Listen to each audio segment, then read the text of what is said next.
suis l'ancienne église Emmanuel Jean-Jacques. Je vais à l'église presbytérienne. Alléluia. Amen. Ça fait du bien de dire ça parce que dans mon église, on ne dit pas vraiment ça. Mais quand moi je suis à la chair, je dis Alléluia. Amen. Voilà. J'ai un témoignage, mais je vais d'abord dire merci pour le culte de ce matin qui m'a vraiment touché parce que tout ce que le pasteur a dit, c'est ce qui m'a enseigné et qui a fait que j'ai eu un très grand succès dans toutes les épreuves que j'ai traversées, c'est-à-dire la foi. Et c'était encore, c'est-à-dire un renouvellement dans les enseignements que je perçois de lui. C'est un ami personnel. D'accord. Bon, mon histoire, je me suis marié en 2013. J'ai épousé une jeune femme, on a eu 4 enfants. Je travaille à la CNPS. Elle travaille au palais de justice. On m'a affecté au nord. Elle est restée au sud. Elle a entrepris de mener une vie contraire aux obligations du mariage. Elle est allée porter plainte contre moi. Moi étant ici au nord, ayant laissé à Yaoundé sans problème, dont la plainte, elle disait que j'étais un sorcier de haut vol, que j'avais transformé la maison en un temple magico-satanique, qu'elle m'a surprise plusieurs nuits en train de faire des incantations, des trucs vraiment endormis de bout. On m'a convoqué au tribunal à Yaoundé, je suis arrivé, tellement dépassé par tout ce que... Parce qu'on a 4 enfants quand même. On avait fait 7 ans de mariage. Même si je suis même sorcier, comme tu dis, tu ne peux pas le dire au tribunal sans être venu voir ma famille, sans faire des assises. Ma famille m'était vraiment dépassée. Bref, c'est pas le sujet. À Yaoundé, j'ai pu faire opposition en faisant savoir que je suis le chef de famille. Et la loi dit que c'est le chef de si la femme veut demander le divorce, elle doit être dans la résidence de son mari, parce que c'est ce que la loi dit. Donc, elle doit venir ici au nord. Elle est venue au nord. Elle a harangué tous les magistrats, notamment le procureur de Ngaoundéré, qui était son ancien patron à Yaoundé. Il était question qu'elle m'a dit, elle m'a montré. J'ai dit, ok. Moi, je sais que je crois en Dieu, je suis chrétien. Et je sais que Dieu sait tout. Surtout, il sait ce qui s'est passé. Et comme il est tout puissant et qu'il est le juste juge, moi je ne vais pas compter sur un juge. Je n'ai pas d'amis procureurs et magistrats. Toi c'est ton domaine, mais moi je sais que Dieu c'est le juste juge et surtout qu'il connaît la vérité. L'audience a eu lieu. Bon, en plusieurs séances, je vous épargne tout ça. À la fin de l'audience, c'est-à-dire à la fin de la décision finale, elle a été condamnée au tort et grief exclusif. Amen. Ça veut dire que pour le législateur qui est l'État, si le mariage a échoué, c'est uniquement à cause d'elle. Il fallait donc que le procureur signe, on appelle ça les réquisitions, que le procureur signe. Et c'est ce procureur-là qui était son ancien directeur de Yaoundé. Et comme ce n'est pas lui qui a rédigé les réquisitions, c'est un substitut. Il a décidé qu'il ne signe pas. Et s'il ne signe pas, l'affaire bloque. C'est-à-dire, stand-by, ça reste là pendant des années. C'est des cas qui arrivent. Je suis venu ici.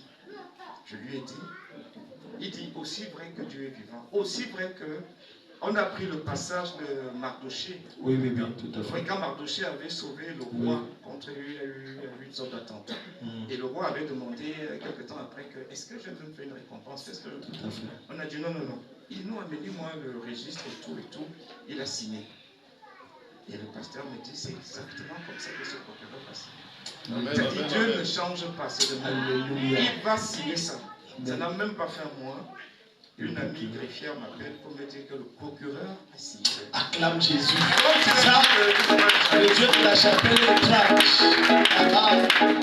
Il a signé la réquisition. Maintenant, quand il signe les réquisitions, l'affaire doit repartir sur le juge. Pour que le juge donne la décision finale.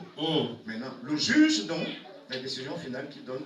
Il confirme l'avis du procureur, c'est-à-dire du procureur qui est tort et grief. On me donne la garde exclusive des 4 enfants. Acclame le Seigneur.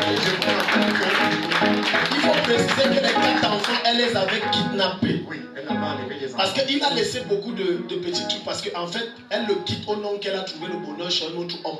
Oui, voilà. Mais elle arrive là-bas, elle découvre que ce n'est pas ça. C'est un problème. En fait, c'est que les gens sont fatigués. Donc, je ne veux pas aller avec leur histoire. Je vais directement au bout de...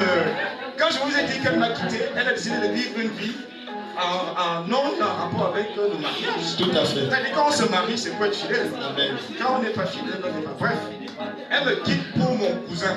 Mon cousin, voilà. Et mon cousin, moi j'ai 46 ans. Mon cousin, il est né en 88. Hein. Elle est née en 87 elle-même.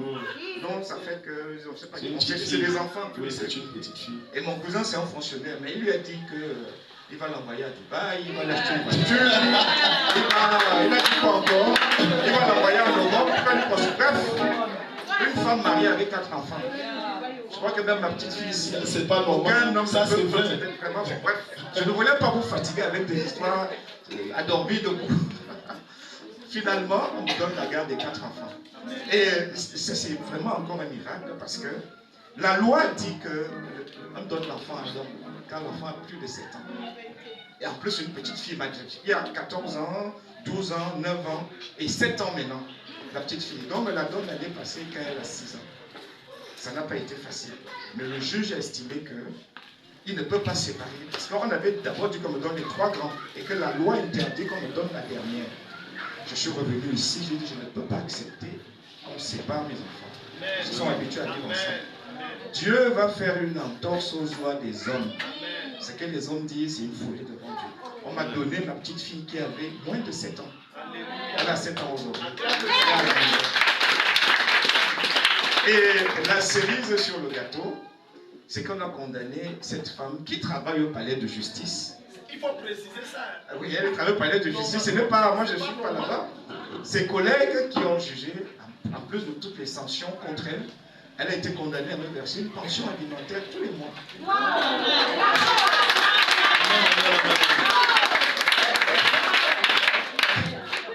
Elle n'a encore rien versé. Elle n'a encore rien versé.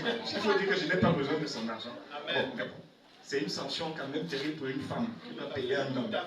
Donc pour moi, c'est vraiment, vraiment la grâce de Dieu. Et maintenant, pour revenir sur le sujet de ce matin, quand je venais ici le voir pour les prières, il me dit on agit par la foi. J'habite un appartement de 2 chambres où j'avais juste aménagé une chambre pour moi, un petit frigo, une petite plaque. Il me dit mais il faut agir par la foi. Je suis allé acheter un lit pour la 2e chambre, un lit à étage. Pendant les procédures, c'est-à-dire je n'avais aucune assurance que j'aurais les enfants. Mais j'ai agi par la foi. J'achète déjà un lit. Comme ils sont 4, un lit à étage, des grands lits. Je fais venir mes meubles Yaoundé. Parce que j'avais un petit frigidaire, j'étais célibataire. J'ai fait venir un frigidaire doublé, en haut et en bas. J'ai fait venir une cuisinière. Donc je n'ai pas besoin pour moi seul. Je n'ai pas besoin. Mais c'est des actes de foi que j'ai posés. Que les enfants viendront, ils auront besoin d'une ménagère, d'un grand frigo, d'une grande cuisinière et tout. Et Dieu a agi par l'acte de foi que j'ai posé. Voilà pourquoi j'ai rebondi sur le sujet de foi de ce matin. Alléluia.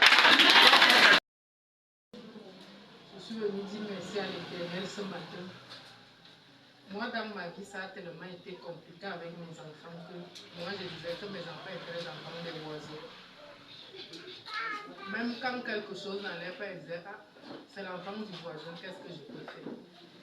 Mais depuis que je suis arrivée ici, j'ai parlé de ça à ma maman qui est devant moi là. Elle m'a dit que tu ne peux pas laisser, on va prier. On a commencé à faire. Chaque fois, je me dis, peut-être c'est ce que Dieu veut pour moi, il me dit jamais. On va prier et ça doit changer.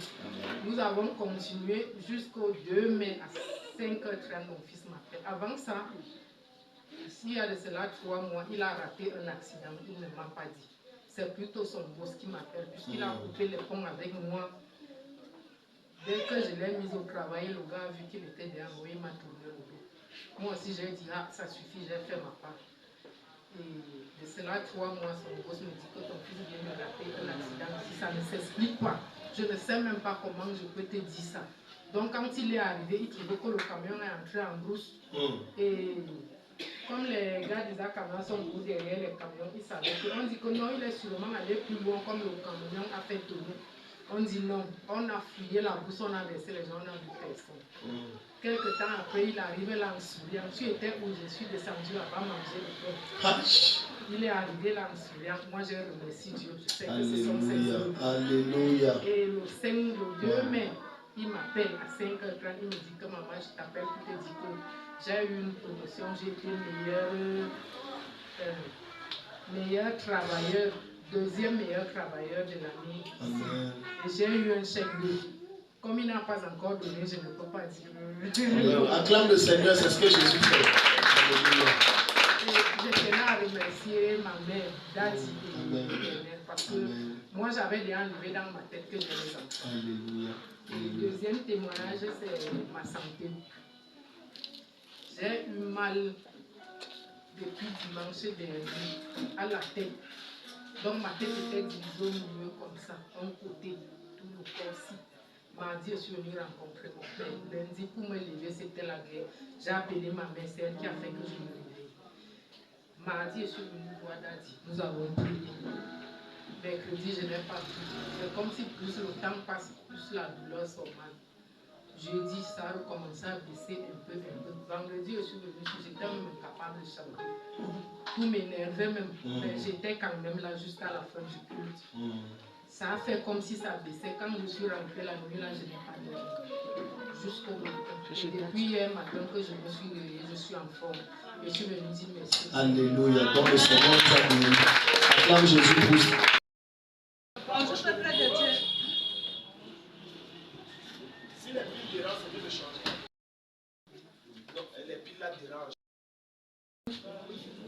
Je bénis le Seigneur, je rends grâce à Dieu parce qu'il m'a visité cette semaine. Dimanche passé, Dadi a prié à la fin. Il a dit qu'il voit les gens qui seront bénis financièrement. Alors, j'ai d'abord senti une chaleur descendre sur moi à l'instant. Mais en semaine maintenant, c'était jeudi. Je reçois un premier dépôt d'MTN. Fidélité, quoi. 6125. Wow. Quelques minutes après, Dadi s'insiste encore, 6125. Une Je me deuxième disais fois, que peut-être que c'est le même dépôt et que peut-être ce sont les arnaqueurs. Donc c'est venu 2 fois. C'est venu 2 fois, Dadi. Je me suis dit que peut-être ce sont les arnaqueurs. Je n'ai pas d'abord voulu interroger. Après qu'elle m'a dit, interroge. J'ai interrogé, je vois 12 250. Après, je reçois encore le dépôt Dadi. J'ai dit que non. Acclame le Seigneur. J'ai appelé ma fille, Viens vérifier l'histoire si ce n'est pas normal. Elle me dit que Tata, il faut qu'on aille retirer ce Immédiatement. Parce que peut-être que ça peut partir. Tu vois, on a mis 1 minute. Bref, on a mis 1 franc de frais. Donc, Dadi, j'ai retiré cet argent, même pas 25 qu'on a coupé. Acclame Jésus. Tu vois, quand tu es dans le bon endroit, ne jouez pas avec les prières de la fin. Ne jouez pas avec les bénédictions de la fin. Donc, tu as retiré l'argent là. Et là, je déclare que bien plus que ça descend dans ton corps. Même pas erreur. Donne un amen, Dieu te visite. Donc, le message était différent des autres messages. Yes. Donc, j'ai l'habitude de recevoir les dépôts MTN, mais le message était différent, Dadi. Alléluia. C'était là. Alléluia. C'est Kabaradia. Je suis une chrétienne d'espoir du salut, derrière Côte d'Azur. Je pars là-bas, je n'ai jamais manqué l'église. Je prie, je gêne. Mais je ne comprenais pas ce qui n'allait pas avec ma vie. Je priais, je pleurais, je gênais. Mais ça n'allait pas. Ça n'allait pas toujours. Mais je sentais toujours que quelque chose ne va pas quelque part. Mais depuis mardi que je viens dans cette maison, Dadi a vu le centre de mon problème. Amen. Et je sais que avec Dieu, ça va aller. Amen. Quelque chose va changer. Amen. Parce que tout ce qui m'a... Tout ce que Dieu m'a localisé ici, mon grand-père, même aujourd'hui, le genre de chaleur que je sentais là où j'étais assise, là quand il prêchait ici, c'était comme s'il y avait le feu en bas de ma chaise. Je transpirais. Je transpirais. Je dis que Seigneur, aide-moi. Touche le centre de mon problème. Touche ce qui ne va pas. Parce que je ne comprends pas. Je n'arrive pas. Je fais le commerce et rien. Je veux chercher le travail. Des fois, maman ne me paie pas. Je vis avec un homme. Je ne sais même pas. Rien n'est comme ça. Je suis avec les enfants. Mais je sais que quelque chose me dit que cette fois-ci, ça va aller. Amen. Et je dis maman, vous allez commencer à jouir des fruits de la présence de Dieu dans ce ministère. Amen. va. Vous allez revenir dès la semaine prochaine avec un témoignage. Amen, amen. Acclame le Seigneur pour son témoignage.